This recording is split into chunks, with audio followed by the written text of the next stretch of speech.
দ্রুত রান্না সারতে কিছু সহজ টিপস রয়েছে, যেগুলো করলে সহজেই রান্নার কাজ শেষ হয়ে যাবে।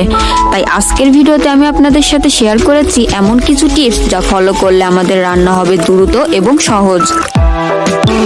মাছ ভাজার সময় তেল ছিটকে গায়ে পড়ে, এ সময় একটু লবণ ছড়িয়ে দিন, তাহলে দেখবেন তেল আর ছিটকাবে না।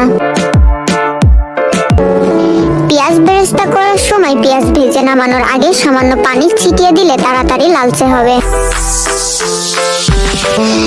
ডাল তাড়াতাড়ি রান্না করতে চাইলে বা সেদ্ধ করতে চাইলে সেটি আগের রাতেই ভিজিয়ে রাখুন। আগের রাতে ভিজে রাখলে ডাল কিছুটা নরম হয়ে যায় এবং তাড়াতাড়ি সেদ্ধ হয়ে যায়।